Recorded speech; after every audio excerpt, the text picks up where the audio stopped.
just like that, we are back. So, as always, welcome to Swans Cast, everyone. So obviously this is a back-to-back live stream, so already done a proper introduction, so we'll just get sort of straight into the nitty-gritty here. Probably be not long on this one, I would imagine.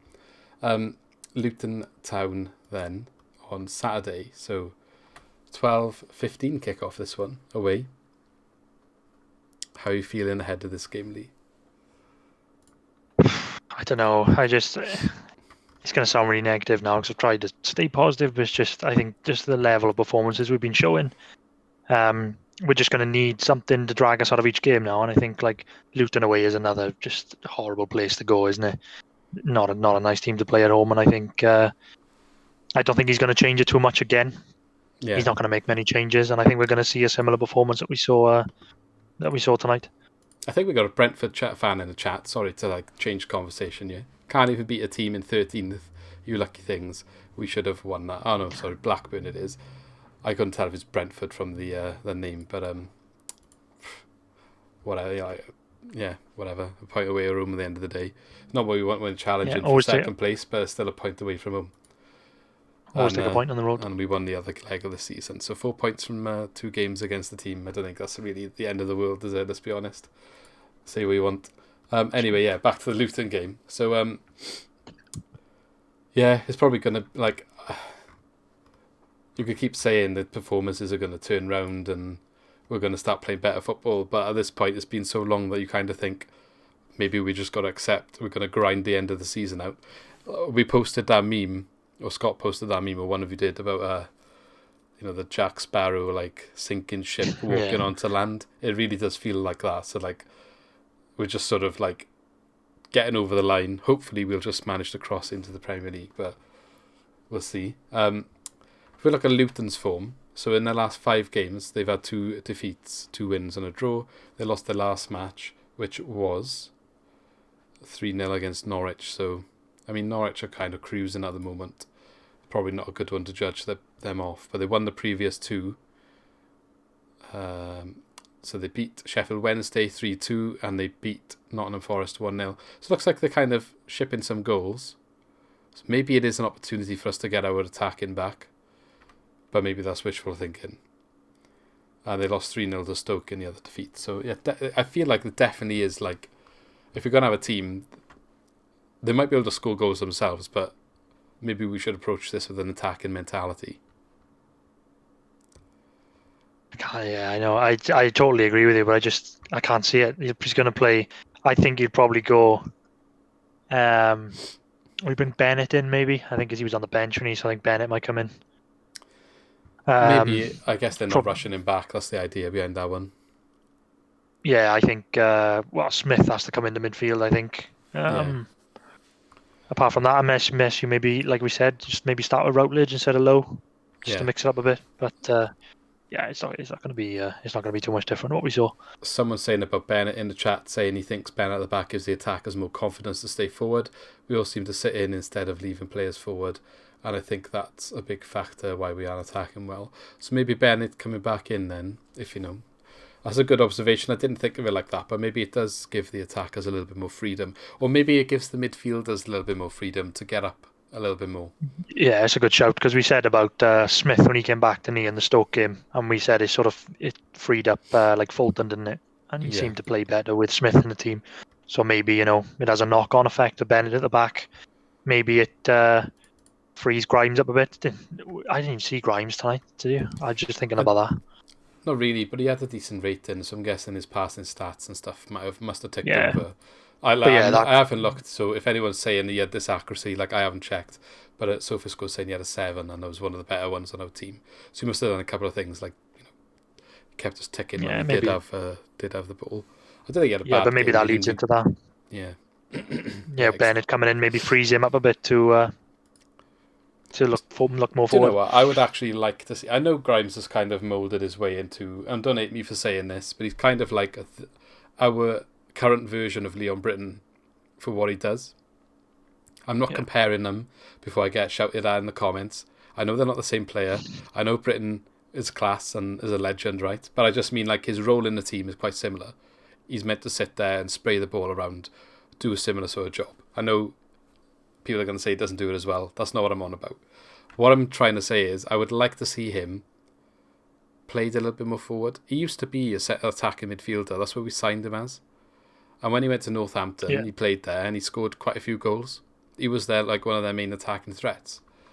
We've never really used him in that position. I'm not saying I don't know. I would like to see him get forward a bit more because he's got a good shot on him. It's a shame we don't get to see more of it. Yeah, I think so. We're not seeing him getting. Remember when Horahan first came in and he was they both seem to be getting into those positions. We just haven't seen it lately. But I think that just ties in with the performances. I think like when he does get forward, he does look dangerous, but we're just not seeing it at the moment. No. But yeah, like you're right in what you said. We're probably not going to see many changes. I'd like to see Manning come back in, and I know Bidwell didn't have a poor game tonight, but I just think Manning is more attacking, and we need more goals at the moment. So it's not necessarily a knock on Bidwell, but it's just rotation at the end of the day, and we need more goals. You put the ones that are going to create it. That's harsh again because Bidwell's got a bunch of assists, but I just mean running with the ball. I think Manning's a little bit better there. And when he played the other day, what was it, against Stoke, he was having shots from outside the box. That looked quite good, to be fair. So I would like to see him play. I think we'll play better against Luton than we did against Blackburn. Yeah. I think they're a little bit more, well, I don't know, early season they were quite solid actually. They seem to be a bit more leaky now. But I don't know, it depends because you tend to find that like if Luton are good, well, you said they're leaky now, but those sort of teams who play away from home that are just hard to play against, we seem to do better because obviously we defend. Like I'm thinking of games like Barnsley away, we won 2-0, and then you've got like Rotherham away. These are the teams that would normally be hard when they would sit in, and I think that sort of suits us now. So that's probably one positive to look at, and maybe the style of play might suit us. You're saying Barnsley, they're on a fantastic run at the moment. 7 wins now, in a row. in all fairness, fair play to them. But I think it's weird because we seem to sort of pull a performance out of the bag against the top teams, and then we're struggling against these ones. Not sort of, I guess you could say. But yeah, right. Any final words then on the Luton game upcoming? I don't really know much about. No, the only thing I want to say, I remember the first podcast we did, and I said that I think that Watford, and this was back in January, and I said I think that Watford would have too much for us, and I think it's just the options that we have. I think the depth in our squad now is really being shown. I think we are in the mix on merit. Yeah, but I think just the depth of our squad is gonna cost us if we don't go up. Because I'm just looking at the options he's got. Like now, obviously, we're struggling for performances. We've said about Areola before. He's not going to get a look in. I know he said he was injured tonight. Oh, was he injured? Is that what they said? I think he had it. I think I read somewhere that he had like a strain. Injured because of everything that happened the other day. Well, the thing is, I'm asking how is he getting injured because they're not training that much. He doesn't play. Yeah.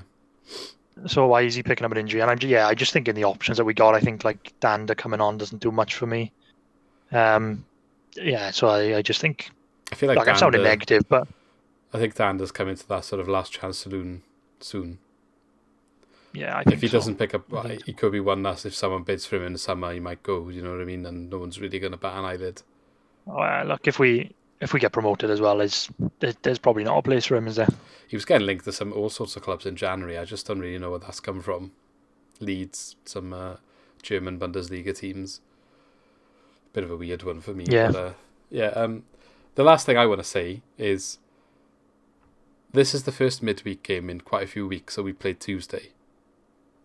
So it was a shorter turnaround from the last game, which maybe affected tonight's performance, but we'll have a little bit longer now to Saturday. And that will stay consistent next week then, so it'll be Tuesday again and Saturday again. Maybe there's a chance that extra one day now before Saturday does help us. And it's also early kick-off Saturday, so we get a little bit longer after the game. Before the Tuesday game next week. So hopefully that can have a positive effect. We obviously won't see until we see the game. But maybe the Wednesday, Saturday was what was affecting bad performances, maybe on the Saturday being the shorter gap, and maybe now the Saturday we'll have a better performance because the shorter gap's the other side. Trivial comment, Yeah. maybe, but when it's been like Wednesday, Saturday, or Tuesday, Saturday for so many weeks in a row at this point, it's got to be having some impact, and it's going to continue with the international break as well. As we mentioned in one of the previous videos, with Wales having 3 games, there's literally no break. There's no break. There's 1 week, I think, in April, that's free, midweek, potentially going to have our other postponed game in. And then I think there's one in the end of April as well. And I think that's literally the only 2 weeks that haven't got a midweek and then Saturday game. Also, I feel a bit sorry for Rotherham. They've just had another postponement now, tomorrow. They've got like 4 games in hand or something. I have no idea how they're going to fit them in. They got 4 games in hand, Rotherham. Yeah. So they had COVID or something, didn't they? Or like they played teams with COVID around Christmas time. And and that's why they had a couple. So they've played 32 games. So it's just 3 games in hand, sorry. But some teams are playing tomorrow and they would have played 36 then, yeah? It's not. No, I don't think they are actually. It's a game in hand week, isn't it? So maybe they're not. It's a bit of a weird one. There's so many like different amounts of games played this season, but I do feel bad for them. I don't know how they're going to fit them all in. Honestly, I don't know how. I'm trying to think how many midweek games we had at the start of the season, but like before Christmas, because this is like you said, it's every week now leading up to the end of the season. Surely they could have fitted in or not mess about with an international break before the domestic season started. Yeah, it was tonight. There was Luton Town that got postponed, so it was tonight they were supposed to play. So Luton have had a week off. Yeah. I didn't realise that conversation was going to link in, but it's just linked in probably a not very good way. Anyway, last couple of comments before we finish. Lee can go and have his pie. Couple of 5 at the back of Roberts, Norton, Bennett, Bidwell, Manning. I don't know if I would like to start Bidwell and centre back. I know he can do a job there, but that's, I guess, assuming Geehy's injured, which we don't really know. Could be a massive loss if he's injured. Could work. They did play some games where Manning's come on and Bidwell's moved there, but it's an option. I don't know how much impact that's going to have going forward though, because you don't want both Manning and Bidwell running up the left, so he's going to have to stay back, which would be, if you're going to have him staying back anyway, you may as well just play the centre back. Bidwell left centre back. 7 points in a week, not too bad when we are truly awful at the moment. Tough games for Brentford and Watford this weekend. It could all look so different Saturday evening. Definitely keeping the faith. We're just trying to be realistic. What we saw tonight, it was quite poor. But you are right, 7 points in a week. It is very good. It is still a point away from home, and at the end of the day, it was a game in hand, so it was a kind of, wherever we were in the league, it was not going to get worse. We gained a point, so we actually level with Watford with the game in hand. So even if we draw that one, we'd be second on merit on Watford. Yeah. Obviously, we haven't got a game in hand now on Brentford anymore because of their postponement. So, but again, they're 3 points behind us, so even if we drew our other game in hand, they would still be 1 point behind us. So arguably, it's not the end of the world. No, I think like on paper it's been brilliant. Like our point haul is brilliant. Like 7 points in a week again when we're tired and not playing well. But I think just what we're saying, just we're trying not to be negative, but it's going to go one or two ways. Either if we carry on this level of performance, then we are going to come unstuck at some point. We're going to see more results like Bristol City and Huddersfield. Yeah. We're going to get more of them. Or they do turn it around. We're optimistic that they are going to start maybe after the international break. I don't know. Maybe the Cardiff game, maybe playing Bournemouth and Cardiff in a week will raise the performance level, and they'll kick on from there. That's what we're hoping for. But the way they're playing at the moment, I can't see it. I feel like we raised our performance level for the last Cardiff game. I think they went into it in better form and came out of it. The manager ended up getting sacked. So I know not directly after that game, but it wasn't long after. So hopefully they can do it again. They just turn up for the big games. You can list the big games we played. Norwich, we beat them, the recent ones now. Brentford, we didn't lose. Reading, we didn't lose. Watford, we won. So hopefully they can keep that trait going and turn up for when it matters, really. Because it's those teams you just don't want to lose to, because they obviously gain on you then. Okay. Hopefully we're still in a mix into the international break. Then we'll have time to rest. Yeah, true. Right, I'm going to end the video now. So it's been quite a long one. So cheers, Lee, for coming. Don't forget, everyone, to subscribe to keep up to date with everything we are doing. Really support the channel. We've actually has a really good run of new subscribers. So welcome everyone and thank you for the support. It's been a good couple of days, so I really appreciate that. We were lucky enough to get a feature on Sky Sports Championship or Football League podcast. So look out for us if you want to check that out. We tweeted a link. I'll probably repost it tomorrow or something. So got some exciting things coming up really. You might be working with some more people, so look forward to that. Get some more podcasts on Spotify. We have got a new one we've uploaded there as well in the last week or so. So check that out. Leave a like on the video and let us know as always in the comments. Get the comments going, the engagement. It's been really good of late, so keep that up. We really like reading them. And with that, thank you very much. Cheers for coming on, Lee. No worries. See you all in the next one. So bye for now.